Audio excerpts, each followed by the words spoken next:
Hey, welcome back. It's good to see you. And an exciting day because we have a cool new tool here on the desk, the Vongon Solarfaze.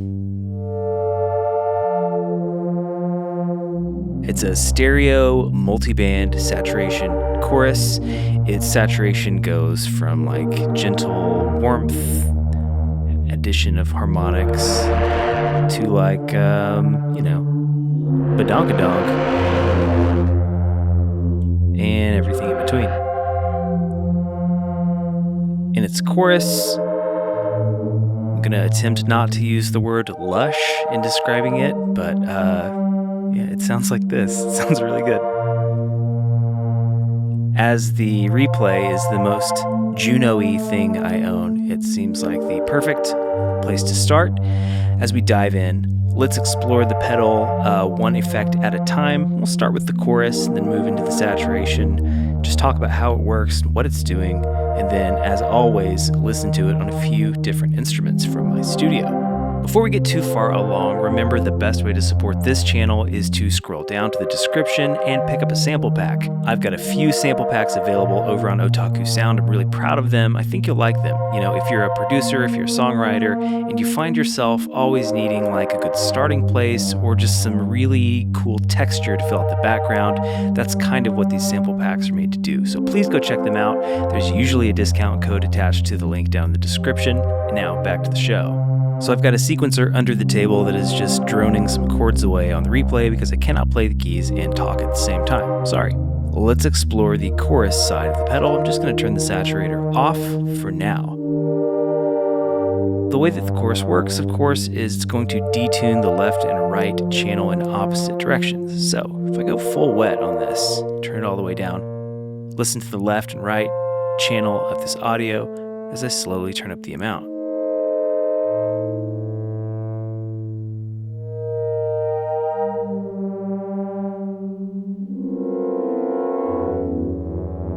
It can get pretty funhouse pretty quickly, but dialed back to a tasteful amount and then rolling the mix to about 50%. We'll give you that kind of classic stereo chorus. We've also got an envelope follower on board here that can apply modulation positively or negatively. It's going to track the amplitude of your signal and then adjust the amount in accordance with the volume or the amount that it's tracking. What I like to do is actually turn the amount to a level that I'm slightly uncomfortable with, and turn the envelope follower into the negative. So it's actually like starting more out of tune than I want it to be and pulling itself back in tune as the note swells in. I'll let you listen.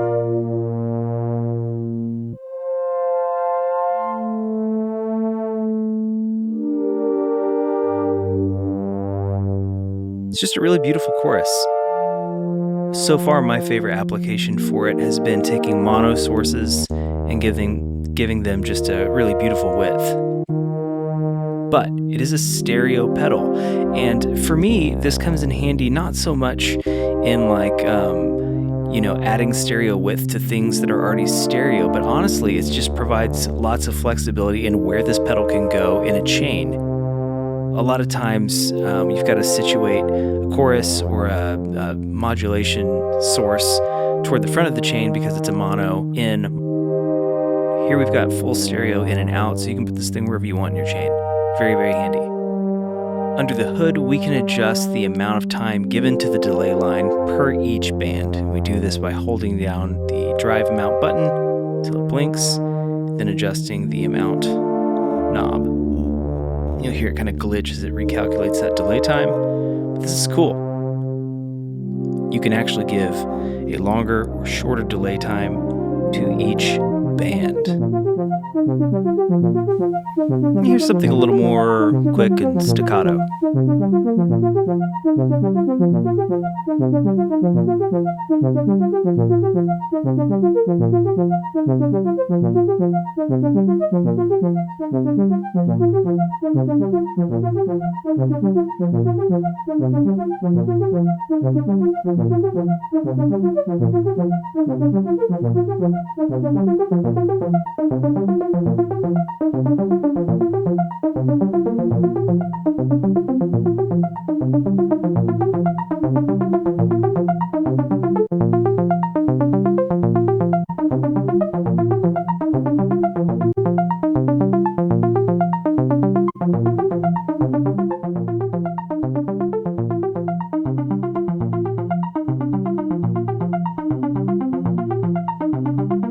let's talk about the saturation side of the pedal. The drive knob applies an overall amount of saturation across all 3 bands. Think of it as like a master drive knob, because that's what it is. We've got a noise gate here. We've got a mix. So you can do some parallel processing, and then a tone knob that is again like an overall dark or bright tilt. Down here below the sliders, we have these buttons which correspond to the amount of drive given to each frequency band. So again, we're splitting our signal up here into 3 different bands. The crossover is adjustable, but the defaults, the bass is about 100 hertz, the mids are 600 hertz, and the treble is like 7.7 kilohertz.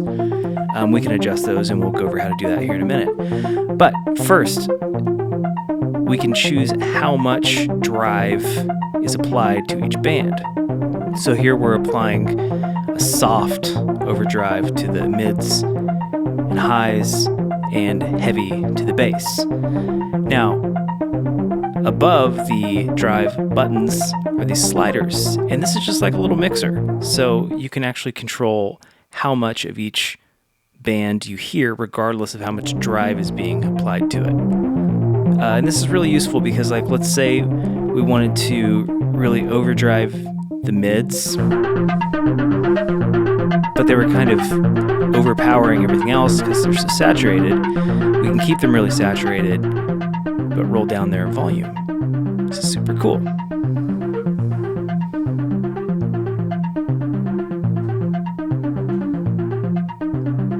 And much like the under the hood adjustment for the chorus, if we want to adjust the crossover of where these sit, we just hold the drive button down and sweep the slider and find the sweet spot for our instrument.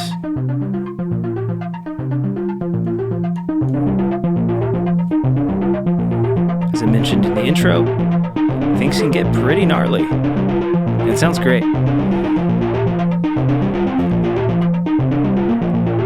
And I can hear you wondering, is this an analog distortion or a digital modeled distortion? I don't know. I have no idea. Sorry. But I do think it sounds good.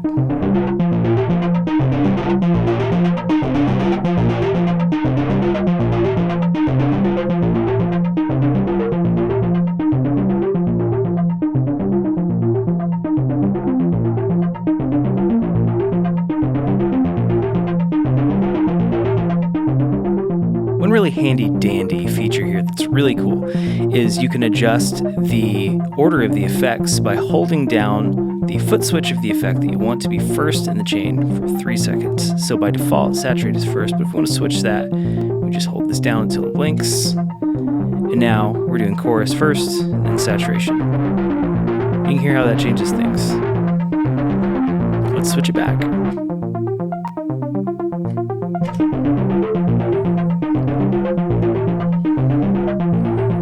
I think there's a lot of cool sounds to be found when you do chorus in front of saturation and then roll the mix back.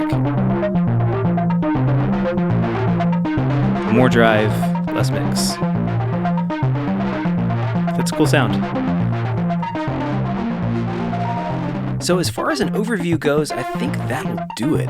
It's a wonderfully simple and clear pedal. No menu diving, limited shift functions, and very little need to pull the manual back out in the future and try to remember how everything works. It's all right there, and it sounds amazing. As such, I think we should spend the rest of our time listening to Solarfaze on a few different instruments from my studio. Before we do that, please don't forget to like and subscribe. It really does make a difference. And again, check out the sample packs below. It's the best way to support this channel. And if you like the sound of Solarfaze, go pick one up. Vongon is a really wonderful outfit, and you can feel good about supporting them.